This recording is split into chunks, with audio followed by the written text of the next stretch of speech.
Okay, this is reviewing converting fractions to decimals, fractions to percentages, and then percentages to fractions. So first one here with fractions to decimals. I'll start with this one here for 16 over 25. This one can work out fairly easy, in which you convert it to a fraction over 100 first. This can help you to convert it then to the decimal like it says. So if we took 25 times a number, which would be 25 times 4, we'd be able to get to 100. So then up at the top, we would do 16. Oops. We would do 16 times 4. If you don't know that mental math, just do it over to the side or on the back. 16 times 4, 6 times 4 is 24. 4 down, 2 up. 4 times 1 is 4, plus 2 is 6. So that would give you 64. So as a percent, you would know that that is 64%. And then as a decimal, remember for the decimal, there would be a decimal place here at 64. You would move it 2 places to the left, 1, 2. You'd get to your decimal of 0.64. Now, if you're not able to just get a multiple to get to the 100, you would then want to do some division. For example, like this one here for 13 over 16. You cannot easily just convert and do 16 times something to get 100, to get the fraction out of 100. And since we need it in decimal form, I would just go ahead and divide. So I would do 13 divided by 16. Use that method. So you would then go 16 into 13, which is not possible. So you do a decimal and a 0. Then you have to kind of do some guessing and checking to see what would 16 be multiplied with to get close to 130. So I would start with 16 times, I'm going to estimate about 6 times. So 6 times 6 is 36. 6 times 1 is 6, plus 3 is 9, 96. Not quite enough. So I'm going to try to do 16 times 8. And another thing you can do when you're looking at these is think about what this number will be here in this spot and what type of percentage or decimal will this give us. You know that 13 is close to 16. So it's not going to be 100%, but it's going to be pretty close. It might be up in the 80s or 90s. So that's another thing you can do to help you to get the multiple. So let's try 16 times 8. 6 times 8 is 48. Carry the 4 up. 8 times 1 is 8. Plus 4 is 12. So that gets us very close. So we'll do the 8 here and put 128 here. Then we'd get a remainder of 2, 130 minus 128. Then we'd need to add another 0, drop it down. 16 into 20, of course, would only be once. So we'd put a 1 up here, and 16. We'd get a remainder of 4. Then we'd drop down another 0. And we'd go 16 into 40, which is going to be only twice. 16 times 2 will give us 32. And now I'm going to have you just stop at those 3 places after the decimal. So your decimal would be 0.812. You don't need to keep going.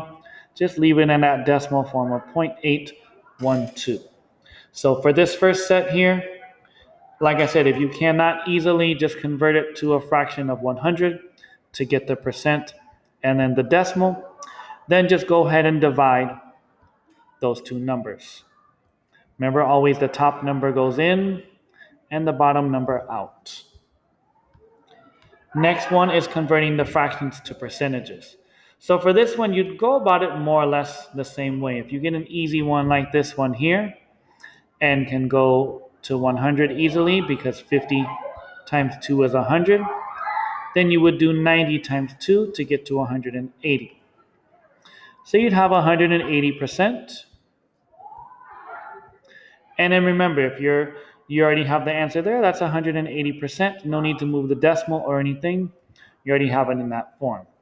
Now, same thing like on the last set. If you don't get a number easily multiplied to get 100, you would then need to do the division. So for example, for this one, for 11 over 16, you would do 11 divided by 16. And you'd go about those steps, same thing we did up above. 16 cannot go into 11, so we would add a decimal and a 0. 16 into 110. So let's look at this fraction here. And I know that 8 over 16 is half. That would give me 0.50. So this is more than 8. So it's more than half. So I know it's going to be more than 5. So let's try the number 8. So if we tried the number 8, so if we did 16 times 8, we would get 48. We'd get 128. That would be too much. So it's not going to be 8. Let's go down to number 7. So it's somewhere between this 5 and this 8. So it's got to be 6 or 7. Let's try the 7. 16 times 7. 6 times 7, 42.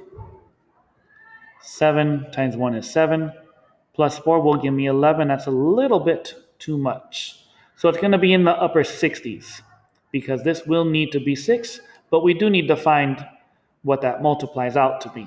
So let's do 16 times 6.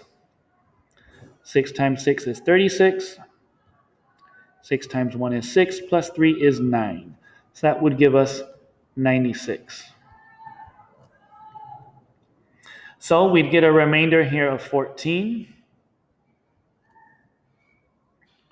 And we can add another 0 and drop it down. So now we would go 16 into 140. So I can use some of my previous work here. I've already done 16 times 8, which I know is 128. And I know if I did 16 times 9, that would be too much. Because if I add another 16 to this, it would be over 140. So I'm going to stick with the number 8. 16 times 8, I already have the answer from previous work, would be 128. Then I can get another remainder of 12. And I could drop down another 0 and put 16 into 120. So I know that's not going to be 8 because 16 times 8 is 128. It's going to need to be 7. So I can stop there. I have the decimal of 0.687. And then if I need to change that to a percent, remember, just move the decimal over 1, 2. My final answer would be 68.7%. And then finally, this last section here, we need to convert these percents to fractions. So I'm going to make this a little bit easier. You won't need to reduce these fractions. So for this first one, you can just put 44 over 100. This one, you can do 110 over 100. I'm not yet going to have you reduce them, but if you were to reduce them, something like this one, you can divide the top and the bottom by 10. Here you get 11. Here you get 10. You could leave it as 11 tenths, or you can change it to a mixed fraction, which would be 1 and 1/10.